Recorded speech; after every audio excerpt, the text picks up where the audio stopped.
ప్రభునేసుక్రీస్తు నామమున అందరికి praise the lord. నేడు హెబ్రోను క్యాలెండర్ వాగ్దానము కీర్తన గ్రంథము 147వ అధ్యాయము 7వ వచనము.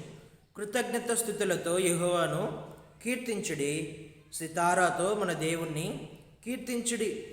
కీర్తనకారుడు సెలవిస్తున్నటువంటి మాటలు కృతజ్ఞత స్తుతులతో దేవుణ్ణి కీర్తించాలి, మన దేవుణ్ణి సితారాతో కీర్తించాలి అని సెలవిస్తున్నటువంటి మాటలు. దేవుని యొక్క గొప్పదనము, దేవుని యొక్క మహిమ, దేవుని యొక్క శక్తి, దేవుని యొక్క మనము అనేకమైనటువంటి విధానాలుగా అనుభవించినటువంటి కీర్తిని గురించి మనము కృతజ్ఞతాస్తుతులతో మనము దేవుని ఆరాధించేటువంటి వారముగా, స్తుతించే వారముగా, వాయిద్యములతో, నోటితో, మన యొక్క ప్రాణాత్మ దేహములతో దేవుని స్తుతించాలి, ఆరాధించాలి, గణపరచాలి. సితారాతో మన దేవుణ్ణి కీర్తించాలి. మనం దేవుని యొక్క కీర్తిని ప్రచురపరచాలి. మనం బ్రతుకు కాలమంతయు దేవుణ్ణి ఆరాధించి స్తుతించేటువంటి వారముగా ఉండాలి. ఇక్కడ 146వ అధ్యాయము కీర్తన గ్రంథము 146వ అధ్యాయము 2వ వచనంలో నేను బ్రతుకు కాలమంతయు నా దేవుణ్ణి కీర్తించెదను. కీర్తనకారుడు సెలవిస్తున్నటువంటి మాటలు, నా బ్రతుకు కాలమంతయు నేను దేవుని కీర్తిస్తాను అని సెలవిస్తున్నటువంటి మాటలు. నా ప్రాణమా యెహోవాను స్తుతింపుము, నా జీవిత కాలమంతయు నేను యెహోవాను స్తుతించెదను, నా జీవిత కాలమంతయు నేను నా దేవుని కీర్తించెదను అని కీర్తనకారుడు సెలవిస్తున్నటువంటి మాటలు. వారమునకు, దినమునకు, నెలలకు, సంవత్సరములకు దావీదు భక్తుడు నేను ఎల్లప్పుడూ నేను దేవుణ్ణి కృతజ్ఞతాస్తుతులతో స్తుతిస్తాను అని సెలవిచ్చినటువంటి మాటలు మనకు తెలిసినటువంటివే. దినమునకు 7 మార్లు కృతజ్ఞతాస్తుతులు చెల్లించినటువంటి వాడు, ఎల్లప్పుడూ దేవుని ఆరాధించినటువంటి వాడు, దేవునికి హృదయానుసారుడుగా ఉన్నటువంటి వాడు. కాబట్టి మన జీవిత కాలమంతయు దేవుని కృతజ్ఞతాస్తుతులు చెల్లించేటువంటి వారముగా ఉండాలి. కృతజ్ఞత అనంటే దేవుడు మన ఎడల చేసినటువంటి దానిని మరిచిపోకుండా కృతజ్ఞత కలిగి ఉండటము. అందుకనే 103వ కీర్తనలో దావీదు భక్తుడు ఏమంటాడు, నా ప్రాణమా యెహోవాను సన్నిధించుము, ఆయన చేసినటువంటి ఉపకారములలో దేనిని మరవవద్దు అని అక్కడ తన ప్రాణముతో ఆయన మాట్లాడుతున్నటువంటి సంభాషణ. సమాధిలో నుంచి నా ప్రాణమును విమోచించినాడు అని దాన్ని బట్టి పాపములు దూరపరిచినాడు, తూర్పుకు పడమరకు దేవుడు నా దేవుడు అని కృతజ్ఞత కలిగినటువంటి వాడుగా ఉన్నాడు. తన బ్రతుకు మార్చినందుకు దేవునికి కృతజ్ఞతగా కలిగినటువంటి వాడుగా ఉన్నాడు.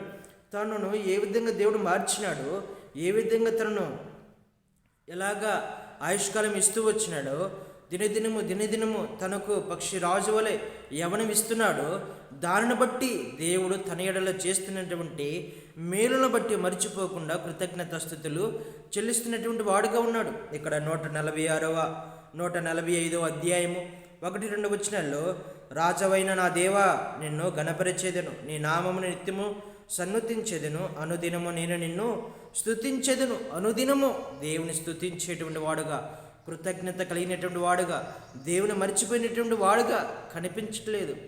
నిత్యము అనుదినము దేవుని స్తుతించేటువంటి వాడుగా కనిపిస్తున్నాడు. ఇక్కడ నిత్యము నీ నామమును స్తుతించెదను, నిత్యము ఎల్లప్పుడూ నేను దేవుణ్ణి కృతజ్ఞత కలిగి ఉండి ఆరాధించాలి, స్తుతించాలి, గణపరచాలి, ఆయన కీర్తిని ప్రచురపరచాలి. ఆయన ఈ భూమి మీద ధనవంతుడై ఉండి దారిద్రుడిగా వచ్చినాడు. కేవలము మన నిమిత్తమే దారిద్రత కలిగినటువంటి మన జీవితమును మార్చడానికి, మనలను ధనవంతులుగా చేయటానికి ఆయన ధనవంతుడై ఉండి, ఐశ్వర్యవంతుడై ఉండి, ఆ పరలోక రాజ్యంలో దేవదూతుల ద్వారాగా నిత్యము పొగడబడుతున్నటువంటి ఆ ఆధిక్యతను, ఆ కీర్తిని, ప్రతిష్టతను వదులుకొని మన కోసం ఈ భూమి మీదకి వచ్చినాడు. దరిద్రతను అనుభవించినటువంటి వాడిగా ఉన్నాడు. అలాంటి కీర్తి, దేవుడు మనకిచ్చినటువంటి కీర్తి, దేవునికి కలిగి ఉన్నటువంటి కీర్తిని మనం ప్రచురపరచకపోతే ఎట్లాగా, మనం ఆరాధించకపోతే ఎట్లాగా, మనం స్తుతించకపోతే ఎట్లాగా? దావీదు భక్తుడు అనుదినము నేను స్తుతిస్తున్నాను, నిత్యము నేను నిన్ను స్తుతిస్తున్నాను అని సెలవిస్తున్నటువంటి మాటలు మనము జ్ఞాపకం చేసుకోవాలి.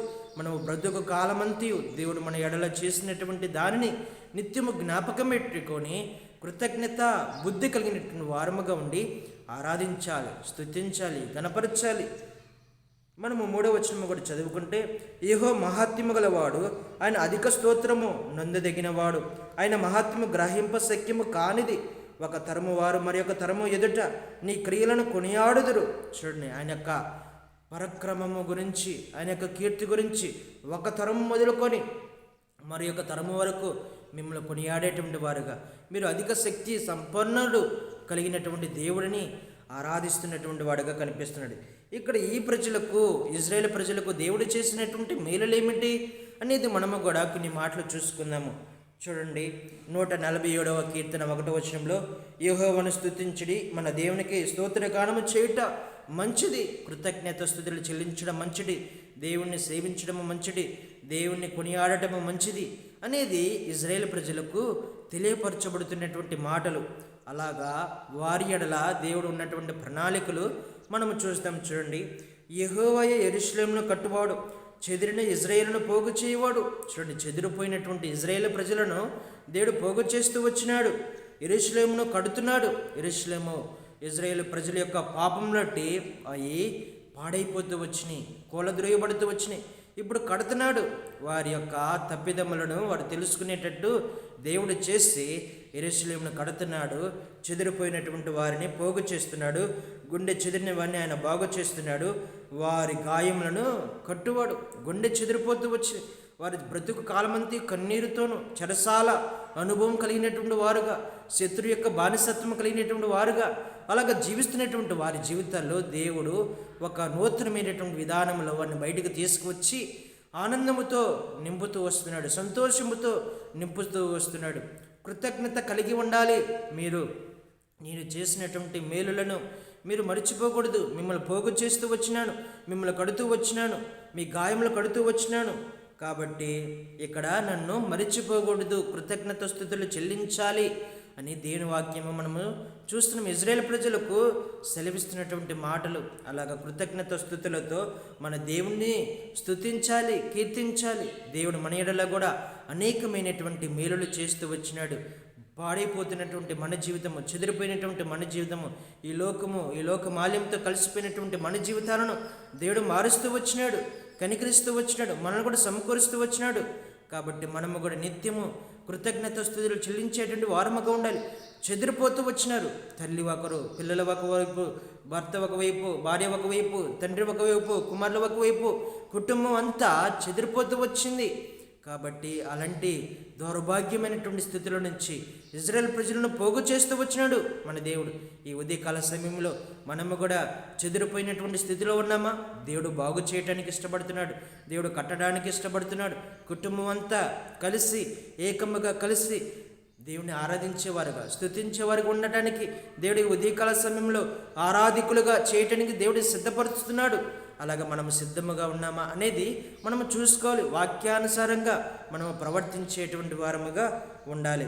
తర్వాత మన ప్రభువు గొప్పవాడు, ఆయన అధిక శక్తి గలవాడు, ఆయన జ్ఞానమునకు మితి లేదు. యెహోవా దీనులను లేవనెత్తివాడు, భక్తిహీనులను ఆయన నేలను కూర్చును.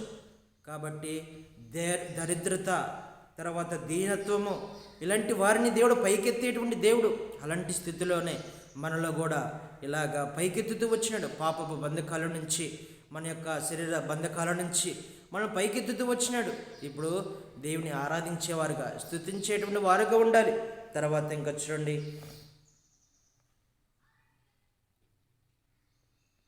14వ వచనంలో, నీ సరిహద్దులలో సమాధానము కలుగజేయవాడు ఆయనే, మంచి గోధుమలతో నేను తృప్తిపరచువాడు ఆయనే.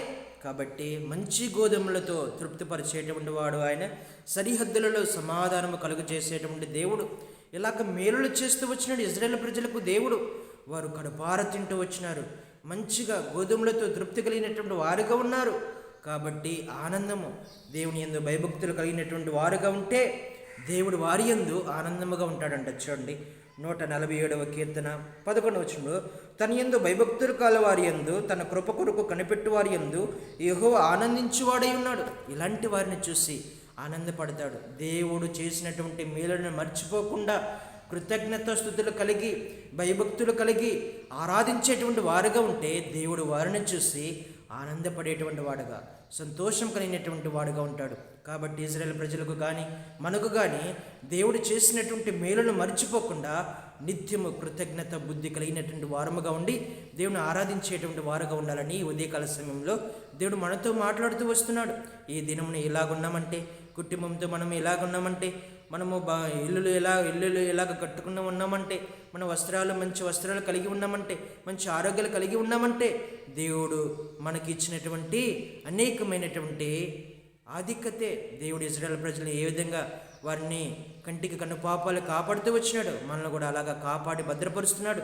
ఇలాగ దేవుడు ఇచ్చినటువంటి మేలులను మనము పొందుకొని దేవుని కృతజ్ఞతాస్తుతులు చెల్లించకపోతే అలాగా అందరము కృతజ్ఞతాస్తుతులు చెల్లించేటువంటి వారముగా ఉండి దేవుడు ఇలాగ నిత్యము నడిపించి దీవించి ఆశీర్వదించిన గాక. ప్రార్థన చేసుకుందాం. పరిశుద్ధుడ ప్రేమగల తండ్రి, మీ పరిశుద్ధ నాన్ని బట్టి వందనాలు స్తోత్రాలు చెల్లిసిన ప్రభా, ఈ ఉదయకాల సమయంలో ఆరాధికులుగా మమ్మల్ని మార్చినందుకు వందనాలు ప్రభా. నిత్యము మీరు చేసినటువంటి మేలును బట్టి కృతజ్ఞత స్తుతులు చెల్లించాలని మాతో మాట్లాడినందుకు వందనాలు ప్రభా. నిత్యం ఇలాగా మీ యొక్క మేలును మర్చిపోకుండా నిత్యము కృతజ్ఞత స్తుతులు చెల్లించేటువంటి వారముగా మాకు మనస్సును ఆసక్తిని పుట్టిస్తున్నామని జీవితకాలం అంతయు ప్రభా మిమ్మల్ని స్తుతించే భాగ్యముగా దయచేయమని ప్రార్థన చేస్తూ ఈ నా ప్రార్థన ప్రభు యేసుక్రీస్తు పరిశుద్ధ నామములో ప్రార్థించి అడిగి వేడుకున్నాం తండ్రి. ఆమేన్. అందరికీ ప్రైజ్ ది లార్డ్.